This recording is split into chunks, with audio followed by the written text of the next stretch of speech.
Safi mtazamaji, hata kabla sijakupa nafasi uitazame kitu alichokizungumza the People's President Raila Odinga, nikukumbushe tu kwamba Jumatano ijayo, itakuwa Wednesday, Raila Odinga ametangaza rasmi kwamba watu watakuwa wanarudi street, tofauti na namna ambavyo alitangaza asubuhi Sifuna kupitia mahojiano ya runinga ya Citizen. Baba amesema kwamba siku 5 hizi ambazo zinakuja inabidi tuomboleze kidogo kwa sababu ya wale ambao wamepoteza maisha yao, wale ambao walipigwa risasi na wale ambao pia waliumia. Anyways, sitaki nizungumze mambo mengi, nataka tumsikilize Raila ni kitu kipi ambacho amezungumza, watu watarajie nini, and kafikisha ujumbe mkali kabisa kwa William Samoei Ruto ambaye pia kwa upande ule mwingine nimemsikiliza kama kumtishia hivi, kumwambia kwamba nitakukalia na nini na vitu kama hivyo. Anyways, hebu itazame hii video mwanzo mwisho, na ukimaliza kwa wale ambao bado hawajasubscribe, hakikisheni kwamba mna subscribe kwa ajili ya kuendelea kupata taarifa nyingi na mpya kila wakati. Bye bye.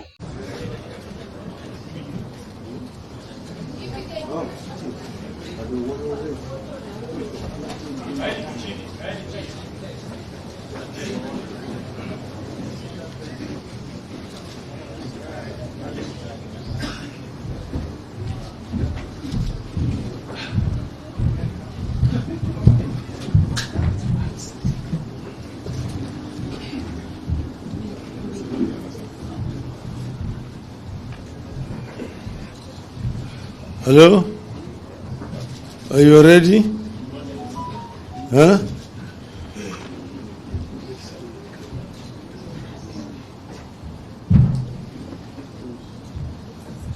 Are you ready now? Okay, gentlemen, I see no lady there. Huh? There is. Oh, she's not yet ready. Are you ready? Okay.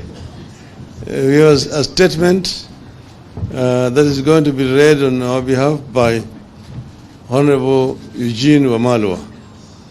Karibu.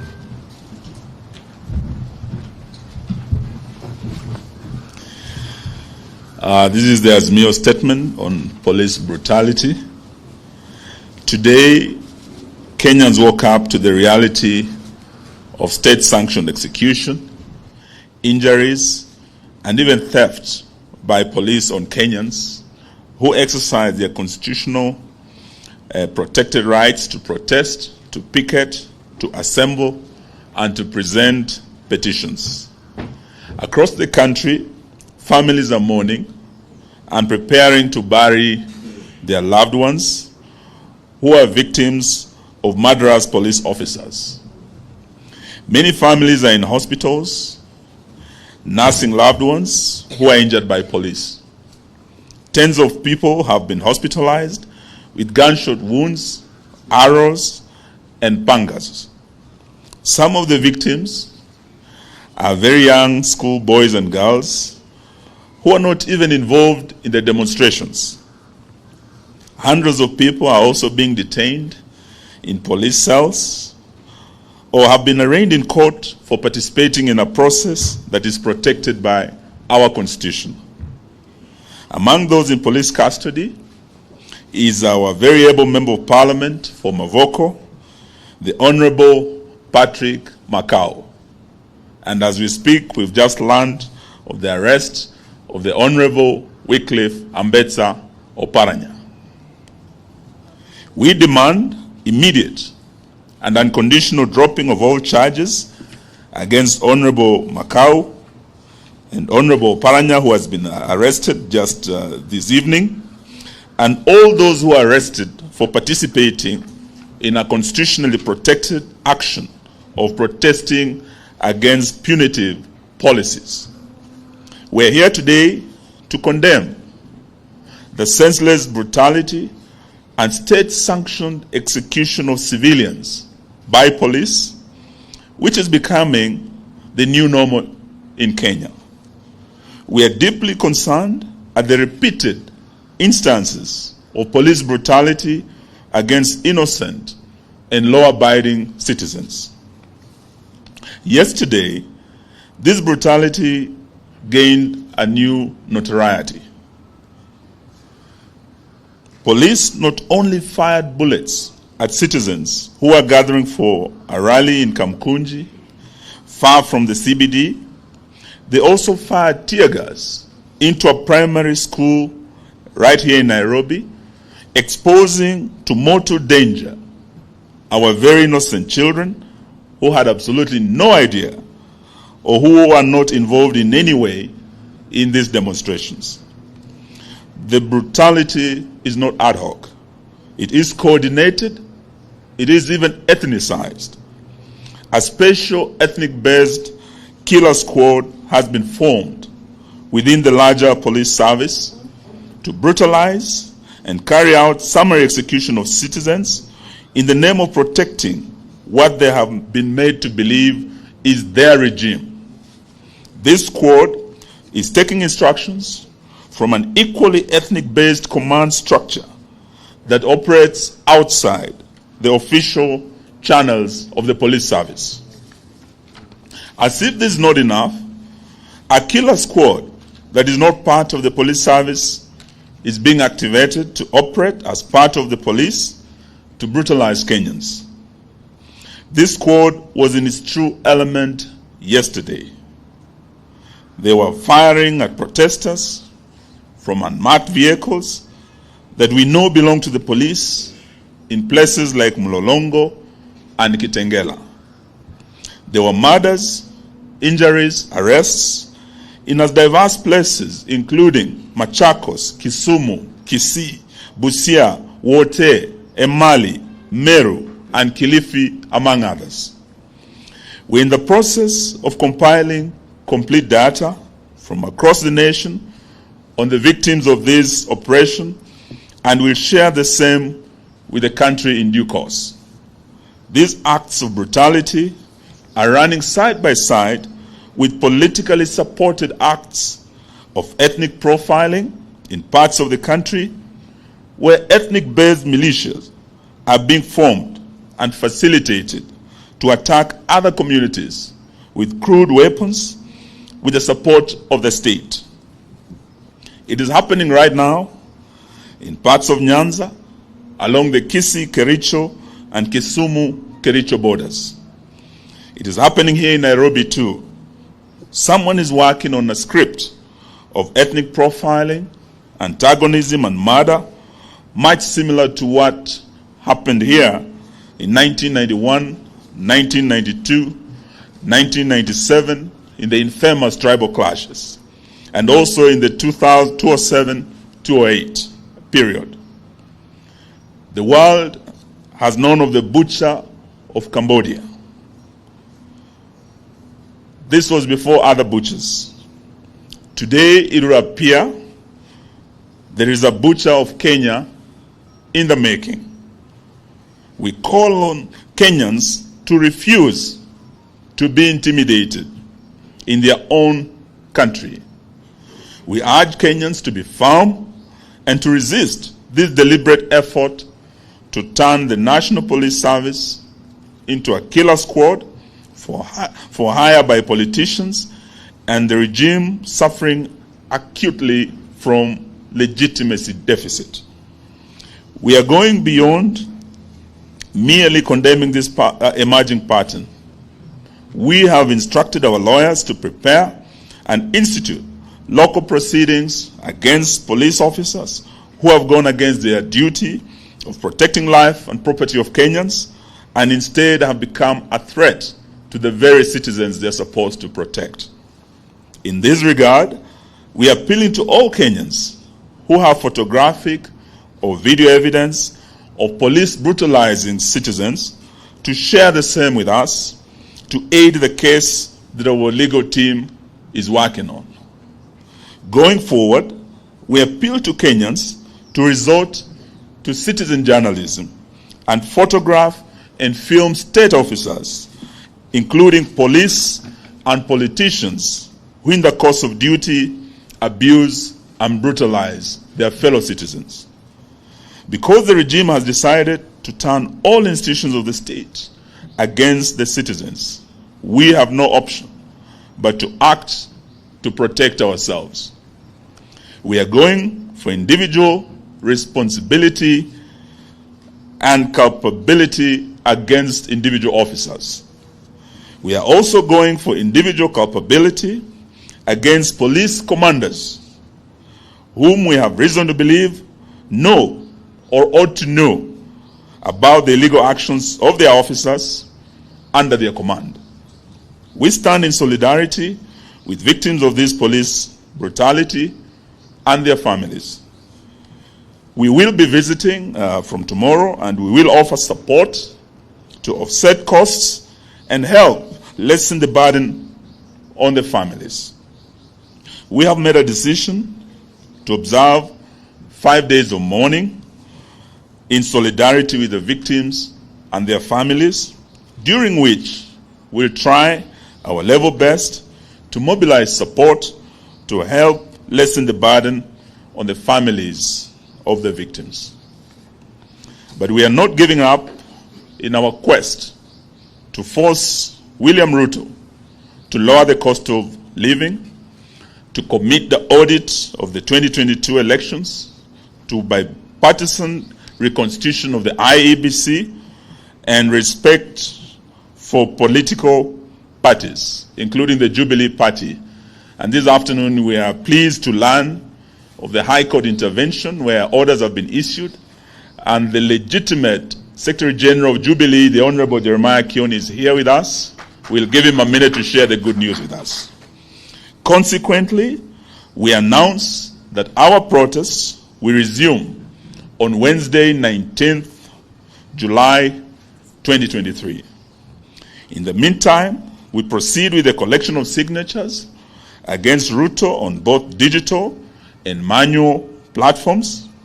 We notice the Communication Authority has joined the war against Kenyans by trying to cripple our digital signature collection platform. But we will fight and soldier on while we put CA on notice. We know that the KK regime has panicked and they are trying to block this process. There is no looking back. There is no turning back. We see you on Wednesday. Honorable Jeremiah Kioni, please deliver the good news on Jubilee. Thank you.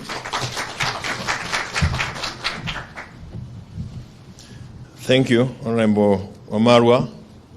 As you are aware, or all of you are aware, during or early this week, we were treated to some drama within the political parties' dispute tribunal. Decisions that they arrived at were very funny. We had a majority of 4 agreeing with some allegations that were put before them, and a minority of 3. But 3 things I want to say. One, that in the history of the tribunal, we have not seen a split decision. This was the first time that we had a decision of 3 or 4 versus 3. And it was also, the dissenting team also had an opportunity of presenting their case, but that notwithstanding, we moved to the High Court this morning, and I'm pleased to inform you and all members of Jubilee and Azimio fraternity as a whole that we were granted orders by the High Court this afternoon. And the orders are to the effect that everything that was done at the tribunal has been stayed.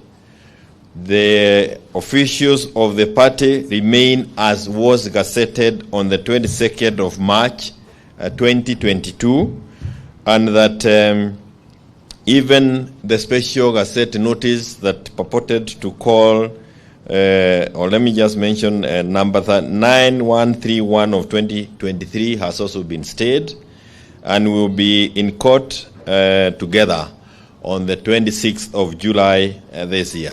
So this is useful to know that within our system we still have parts of the judiciary that is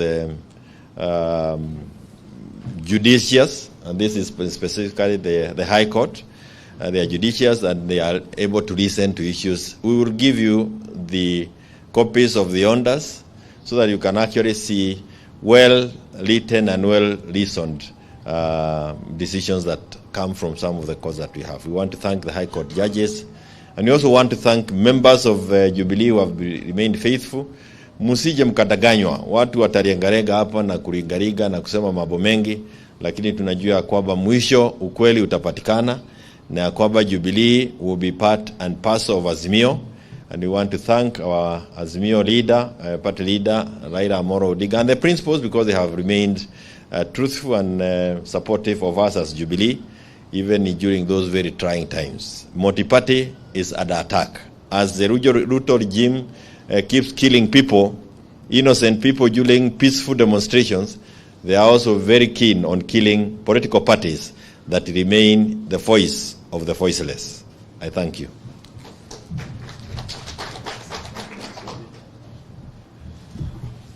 Thank you very much. I think before we conclude, we know that there have been some Kenya Kwanza people mourning louder than the bereaved. From yesterday, they've been issuing very strong statements saying Raila Odinga is killing Kenyans or is celebrating the killing of Kenyans. But Raila Odinga has been fighting for Kenyans. Those who have killed innocent Kenyans that we said in our statements are Ruto's officers. They are officers armed with ammunition and guns. Gunshot wounds are the cause of death that we have seen in many of the parts of this country. And we want to invite our leader to come and speak to the nation. Karibu Mheshimiwa.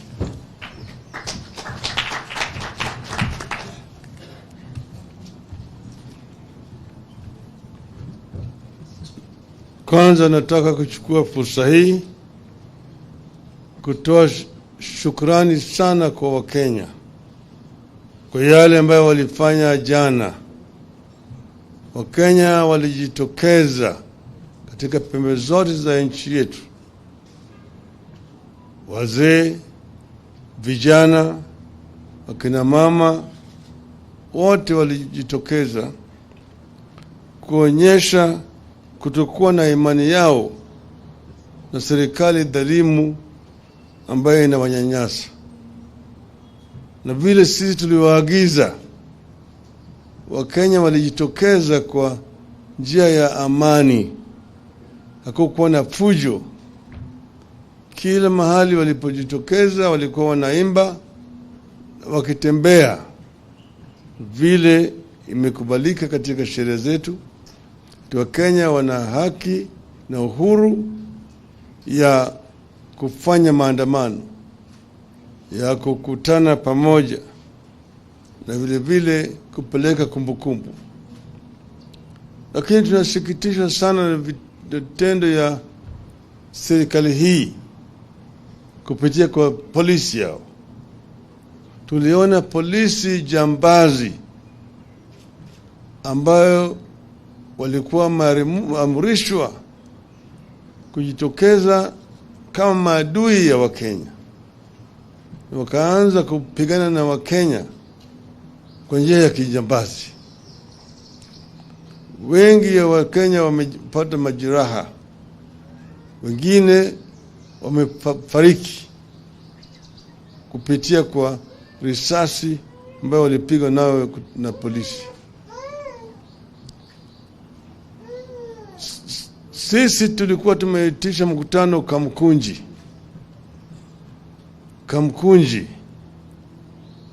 Pale Kamkunji, kuanja Kamkunji hakuna biashara yoyote.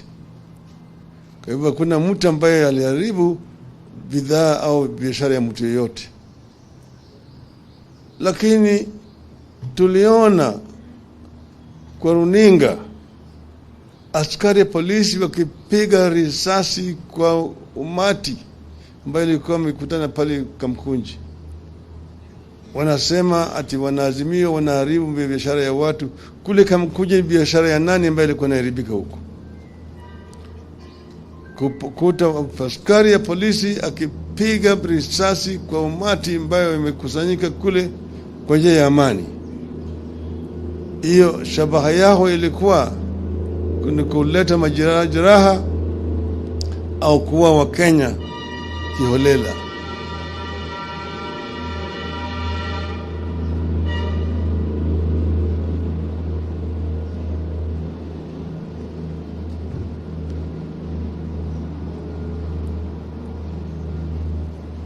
Kule upande wa Machakos, Wakenya wengi walipigwa na polisi, wengine wamefariki, wengine wamelazwa hospitali huko Machakos, wengine hapo Mlolongo kapigwa. Upande ile ya Meru na Embu walikuwa wanafukuza watu wetu na wakitupa ile gasi ya machozi. Upande ya Busia, Mheshimiwa Paranya alipigwa na mawe na majambazi wengine ambao walikuwa wamekodishwa na serikali. Kule upande wa Sondu, wale vijana majangili ambao walikuwa wamepewa wako na mishale na mikuki, wamesababisha majeraha mengi zaidi kwa watu. Wapiga watu na mishale, hata kuna watu 2 ambao wamekufa huku upande ya Sondu, na watu karibu 18 wako kwenye melazwa kwenye hospitali, majeraha kupitia mishale huko. Tunaona mwanzo ya yale bila ya kijambazi ambao inaitwa ethnic clashes ikirudi, na hiyo inaletwa na hii serikali bandia. Tumeona vitisho mingi zaidi, vile wanavyoongea, unatisha sisi, watu watashikwa, wanataka kuharibu uchumi na kadhalika. Sisi tumesema wazi ya kwamba sisi tutafanya kila kitu kutumia sheria. Hakuna maovu tumefanya, na wakiona kama wanasema tumefanya maovu, tumekiuka sheria, tuko tayari kushikwa na kupelekwa mahakamani. Hakuna mtu Kenya hii ambaye iko juu ya sheria. Lakini hata Bwana Ruto yenyewe ajue ya kwamba yeye vile vile sio juu ya sheria. Anatisha watu kusema ngoja mtaona. Kama unataka kuua sisi sema tata wewe vile vile utakufa tu. Hakuna mtu ambaye anakufa kifo. Lakini Wakenya wanatetea haki yao. Wakenya wana hasira kwa sababu ya haki yao ambayo imetishwa, haki yao ambayo imekanyagwa na hii serikali haramu. Sasa leo wameshika Mheshimiwa Makau, sasa hivi wameshika Oparanya. Najua kesho watakuja kushika Martha, washike Kalonzo, washike Eugene, washike Wairia, Wajakoya, Ledama, watashika sisi zote hapa Eugene. Lakini baada ya hayo Kalonzo nyingine atatokea, Martha nyingine atatokea, Eugene nyingine atatokea, Wairia. Hii ni kama mto Nile imetoka Jinja inaelekea kule bahari ya Shamu. Ufanye nini huwezi kuzuia kufika huko. Itafika. Mto Nile itafika bahari ya kati. Wapende wasipende.